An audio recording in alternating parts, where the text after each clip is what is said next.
lain dalam tindak pidana korupsi gerak cepat dan kemudian melakukan penggeledahan merupakan hal-hal yang sangat penting untuk kemudian berhasil mendapatkan barang bukti. Sebab kalau terlambat ya bisa jadi barang bukti sudah berpindah tempat, barang bukti hilang, ya kan dipindah dan lain sebagainya. Dan kemarin kan dilakukan serentak, ya istilahnya daya kejutnya itu luar biasa dan dengan sunyi kedap seperti itu ya berhasil mendapatkan uang yang sangat banyak yang diduga hasil tindak pidana korupsi. Ini ungkapan time is money.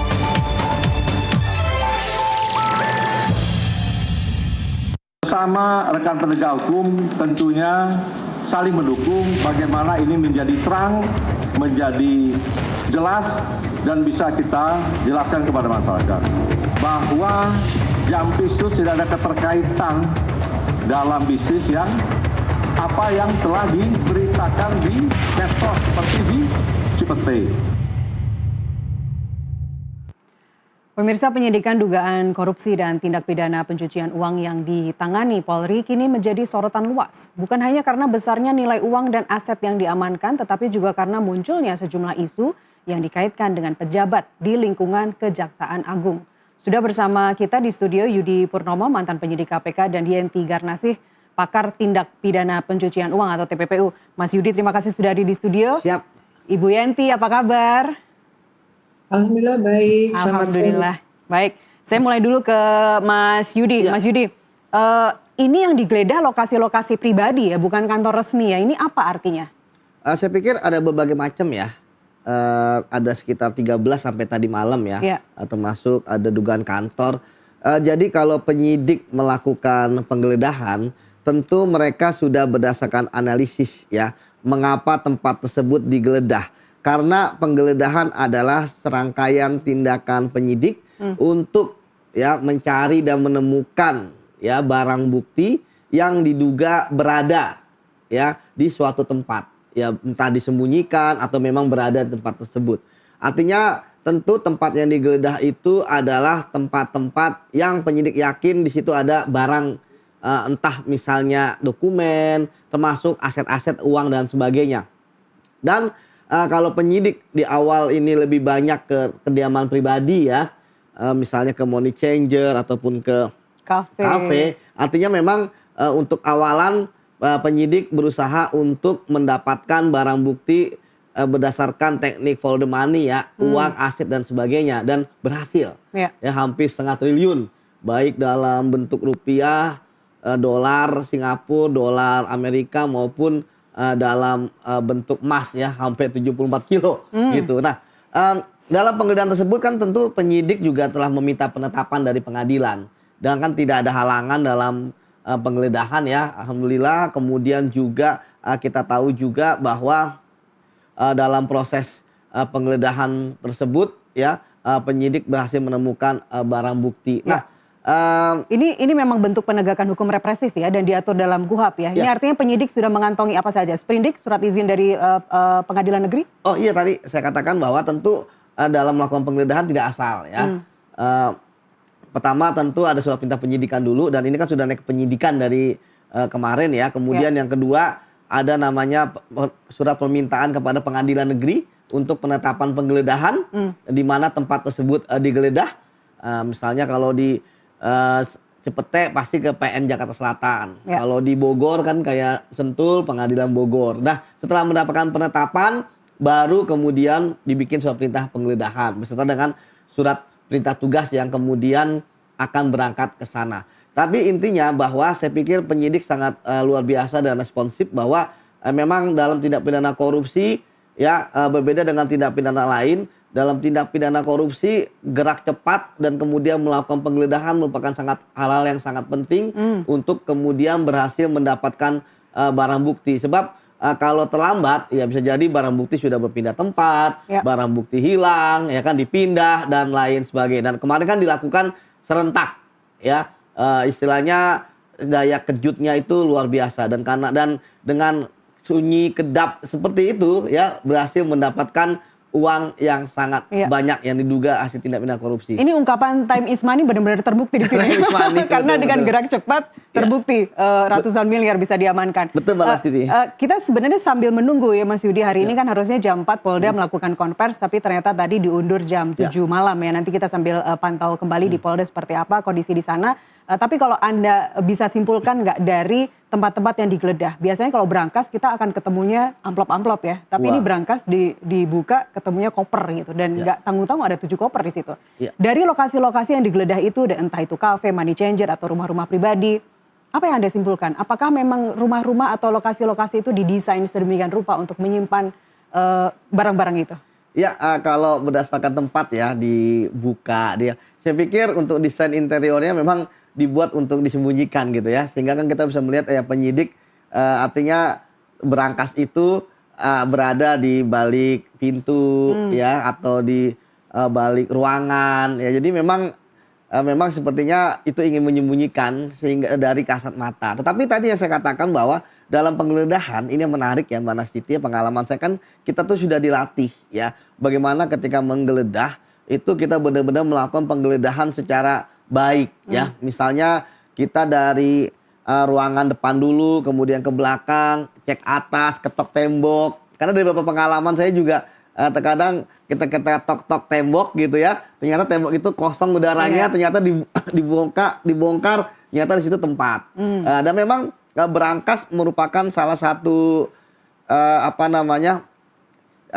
tempat ya, yang itu kalau ada penggeledahan biasanya di tempat-tempat para pejabat itu ada ya.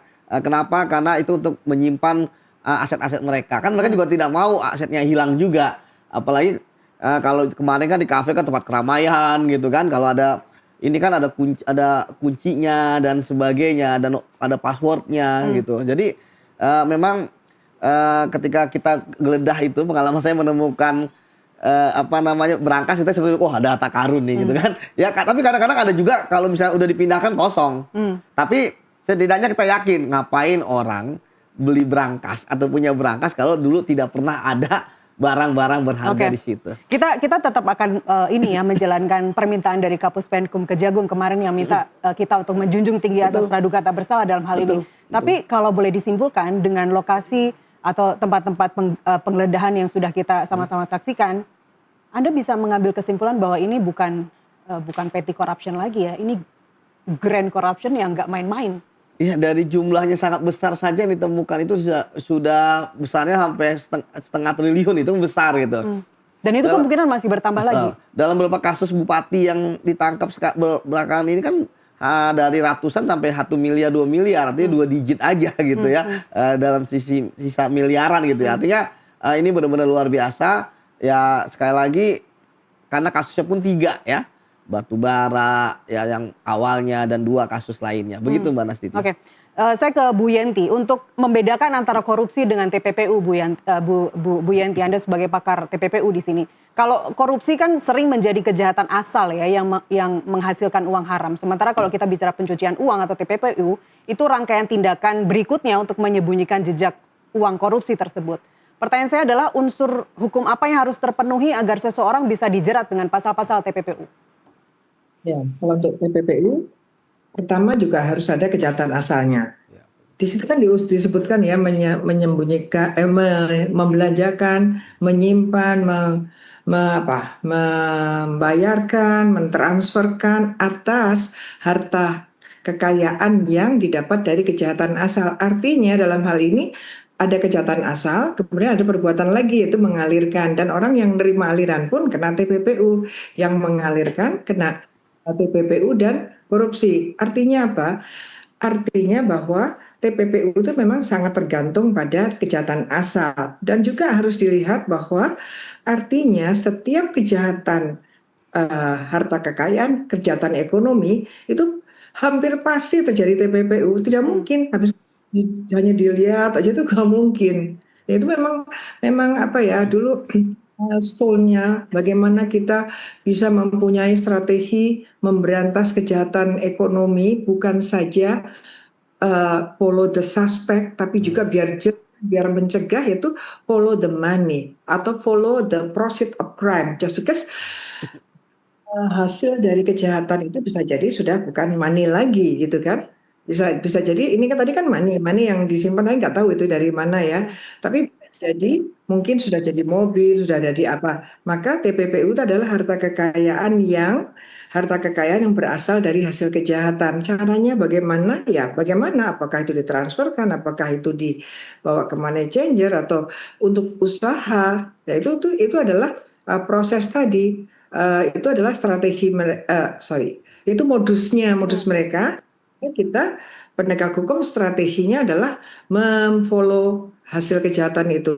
Maka ketika penyidik pasti ini ada penyelidikan, Mas. Secara teknis Mas Yudi udah sangat tahu penyelidikan OTT ini penyelidikan nggak mungkin hanya 5 bulan atau 6 bulan, saya kira enggak ya, udah pasti lebih dari itu. Penyelidikan sudah sangat lama dan kemudian tiba saatnya penyidik menentukan bahwa 2 alat bukti untuk korupsinya sudah cukup ya.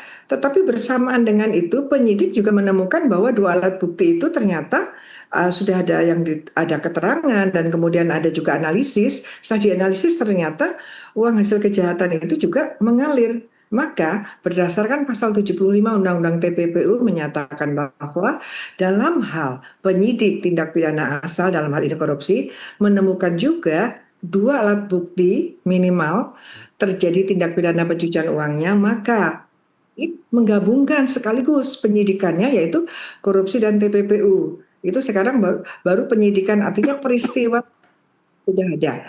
Artinya sudah menemukan kejahatannya yaitu kejahatan korupsi dan kejahatan TPPU. Nanti for the next, mungkin nanti sore atau nanti malam, seharusnya segera menentukan tersangkanya siapa, karena sudah ada penggeledahan. Penggeledahan itu kan mengerucut pada adanya kronologi, adanya aliran, adanya rangkaian perbuatan setelah korupsi, setelah menghasilkan korupsi. Nggak tahu ya, kalau pejabat itu biasanya dia menerima gratifikasi, menerima suap atau memeras, itu pada umumnya seperti itu.